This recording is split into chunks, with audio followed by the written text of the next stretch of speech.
पिछले कुछ दिनों से सोशल मीडिया पर एक बड़ी बहस शुरू हुई है। ट्विटर, इंस्टाग्राम और अन्य प्लेटफॉर्म्स पर यूजीसी रोल बैक और इक्विटी रूल्स जैसे हैशटैग ट्रेंड कर रहे हैं और हजारों छात्र खुलकर अपनी नाराजगी जाहिर कर रहे हैं।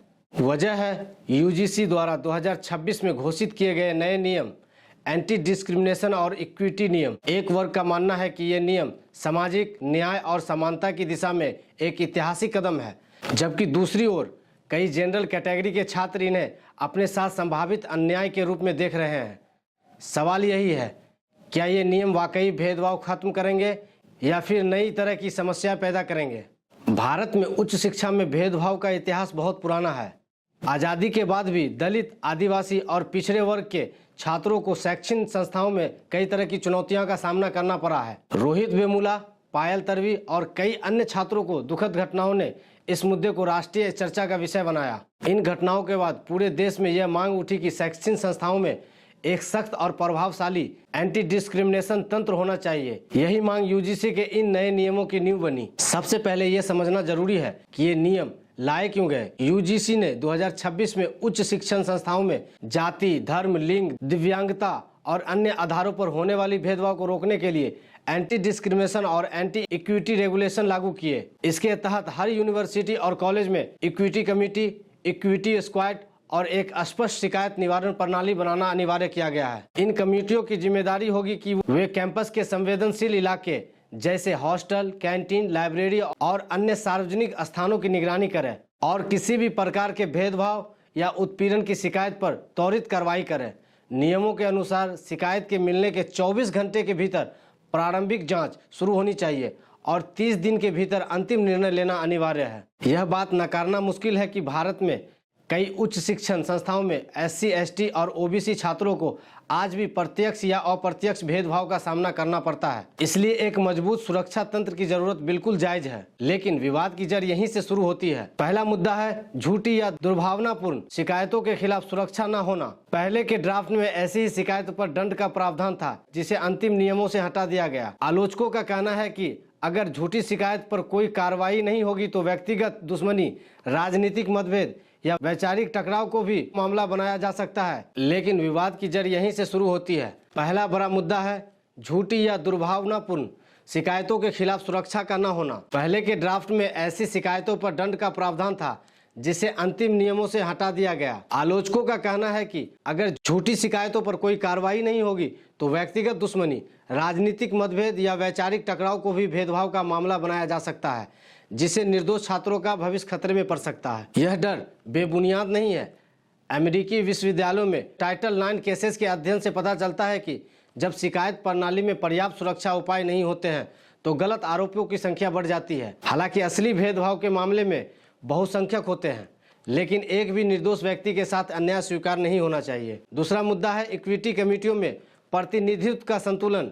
नियमों में एससी, एसटी और ओबीसी समुदायों की भागीदारी की बात स्पष्ट रूप से कही गई है, जो पूरी तरह सही है, लेकिन जनरल कैटेगरी के छात्रों की अनिवार्य भागीदारी का जिक्र नहीं है। इससे यह आशंका पैदा होती है कि निर्णय प्रक्रिया कहीं एक तरफा न हो जाए। तीसरा और सबसे संवेदनशील सवाल यह है कि क्या भेदभाव केवल एक ही दिशा में हो सकता है? यह सच है कि ऐतिहासिक और संरचनात्मक उत्पीड़न वंचित वर्गों ने झेला है और उसकी तुलना किसी और वर्ग से नहीं की जा सकती। लेकिन अगर किसी भी छात्र के साथ व्यक्तिगत स्तर पर अन्याय होता है तो उसके लिए भी यह निष्पक्ष समाधान तंत्र होना चाहिए। अगर हम अंतर्राष्ट्रीय उदाहरणों को देखें तो ब्रिटेन की यूनिवर्सिटियों में इक्वालिटी एक्ट 2010 के तहत समानता आयोग काम करते हैं, जहां हर तरह के भेदभाव के खिलाफ समान सुरक्षा दी जाती है। कनाडा में ह्यूमन राइट्स ट्रिब्यूनल सभी पक्षों को सुनते हैं और साक्ष्य आधारित निर्णय लेते हैं। ऑस्ट्रेलिया में फेयर वर्क कमीशन झूठी शिकायतों के लिए भी जवाबदेही तय करता है। इन देशों के अनुभव से हमें यह सीख मिलती है कि एक प्रभावी एंटी डिस्क्रिमिनेशन तंत्र तभी सफल होता है जब वह सभी के लिए न्याय संगत, पारदर्शी और जवाबदेही हो।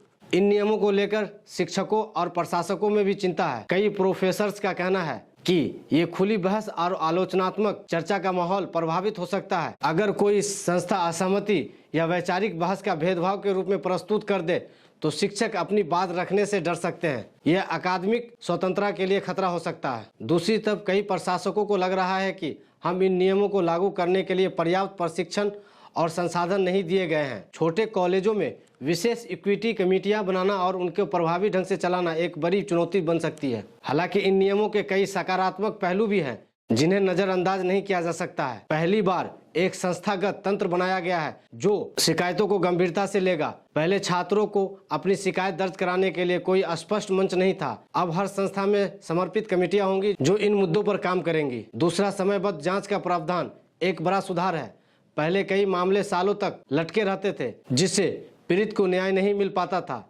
अब 30 दिनों में निर्णय लेना अनिवार्य है जो त्वरित न्याय सुनिश्चित करेगा। तीसरा, इक्विटी स्क्वाड के माध्यम से जागरूकता फैलाने और संवेदनशीलता बढ़ाने का काम होगा जो दीर्घकालीन सामाजिक बदलाव के लिए जरूरी है। कानून और संवैधानिक दृष्टिकोण से देखें तो भारत का संविधान समानता और गरिमा की बात करता है। अनुच्छेद 14 समानता का अधिकार देता है और अनुच्छेद 15 भेदभाव को रोकता है। अनुच्छेद 21 गरिमापूर्ण जीवन जीने का अधिकार देता है जिससे शैक्षणिक वातावरण में सम्मान और सुरक्षा में भी शामिल है। संविधान में अनुच्छेद 15(4) और 15(5) में विशेष रूप से सामाजिक और शैक्षणिक रूप से पिछड़े वर्गों के लिए विशेष प्रावधान की अनुमति देते हैं। लेकिन यह भी स्पष्ट है कि किसी भी कानून या नियम को मनमाने ढंग से लागू नहीं किया जा सकता। प्रतिक्रियागत न्याय और प्राकृतिक न्याय के सिद्धांत हर कानून प्रक्रिया में लागू होने चाहिए। सुप्रीम कोर्ट ने विश्वनाथ बनाम दिल्ली सरकार 1996 और अन्य मामलों में स्पष्ट किया है कि आरोपी को अपना पक्ष रखने का उचित अवसर मिलना चाहिए। ऐसे में कोई भी नियम तभी मजबूत माना जाएगा जब वो सभी के लिए निष्पक्ष,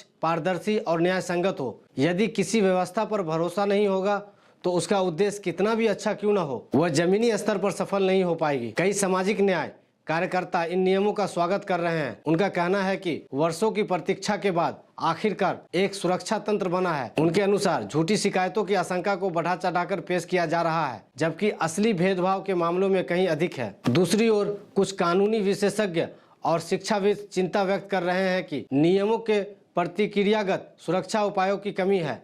उनका मानना है कि एक संतुलित कानून वही होता है जो पीड़ितों को न्याय दिलाने के लिए साथ साथ निर्दोषों को भी गलत आरोपों से भी बचाता है। विभिन्न छात्र संगठनों की इन नियमों का अलग अलग प्रतिक्रिया है। NSUI, SFI और AISA जैसे संगठनों इन नियमों का समर्थन कर रहे हैं और इसे सामाजिक न्याय और जीत बता रहे हैं। उनका कहना है कि यह कदम लंबे समय से प्रतीक्षित था और इससे कैंपस में समानता का माहौल बनेगा। वहीं ABVP और कुछ अन्य संगठन इन नियमों में सुधार की मांग कर रहे हैं। उनका कहना है कि नियमों का मूल उद्देश्य सही है लेकिन क्रियान्वयन, पारदर्शिता और निष्पक्षता सुनिश्चित होनी चाहिए। तो समाधान क्या हो सकता है? सबसे पहले जानबूझकर की गई झूठी शिकायत के खिलाफ स्पष्ट और सख्त कार्रवाई का प्रावधान होना चाहिए ताकि सिस्टम का दुरुपयोग न हो और असली पीड़ितों की विश्वसनीयता बनी रहे। यह प्रावधान इस तरह से डिजाइन किया जाना चाहिए कि वास्तविक पीड़ित शिकायत दर्ज कराने से न डरे। दूसरा, इक्विटी कमेटियों में विविध और संतुलित प्रतिनिधित्व सुनिश्चित किया जाए ताकि हर वर्ग को लगे कि उसकी बात सुनी जा रही है। कमेटियों में विभिन्न विभागों के प्रोफेसर,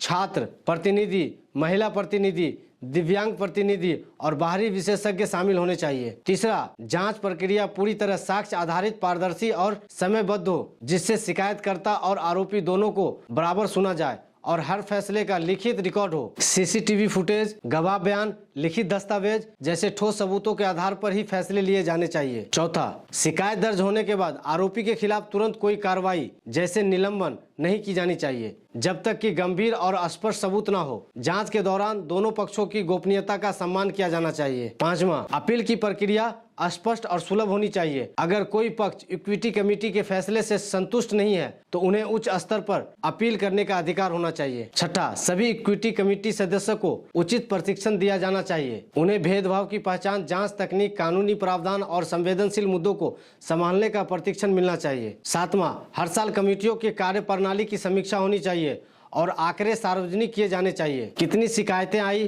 कितनी सही पाई गई, कितने मामलों में कार्रवाई हुई इत्यादि। यह पारदर्शिता व्यवस्था में विश्वास बढ़ाएगी। यह समझना जरूरी है कि कोई भी कानून या नियम पूर्ण नहीं होगा। UGC के नए नियम एक शुरुआत है, एक प्रयास है उसे सदियों पुरानी समस्या को सुलझाने का जो हमारे शैक्षणिक संस्थाओं में व्यापक है। लेकिन किसी भी कानून की सफलता इसे क्रियान्वयन में निहित होती है। हमें यह भी याद रखना होगा कि कानून समाज को बदलने का एक उपकरण है लेकिन असली बदलाव तब आता है जब लोगों की मानसिकता बदलती है। जब तक हम जाति, धर्म, लिंग के आधार पर एक दूसरे को अलग देखते रहेंगे तब तक कोई भी कानून पूरी तरह सफल नहीं हो सकता। शिक्षा का मूल उद्देश्य है ज्ञान का प्रसार, आलोचनात्मक सोच का विकास और एक समावेशी समाज का निर्माण। हमारे शैक्षणिक संस्थान ऐसे होनी चाहिए जहां हर छात्र, चाहे वो किसी भी पृष्ठभूमि से हो, सुरक्षित महसूस करे, सम्मानित महसूस करे और अपनी पूरी क्षमता का विकास कर सके। क्या आपको लगता है कि ये नियम सही दिशा में उठाया गया कदम है, जिन्हें बस थोड़ा सुधार की जरूरत है, या फिर इनमें मूल स्तर पर बदलाव जरूरी है? अगर आपने कभी कॉलेज या यूनिवर्सिटी में भेदभाव या निष्पक्षता से जुड़ा कोई भी अनुभव किया है तो उसे सम्मान पूर्वक साझा करें। कमेंट सेक्शन में अपनी राय जरूर लिखें। क्या आपको लगता है कि यह नियम पर्याप्त है? क्या आपके पास कोई बेहतर सुझाव है?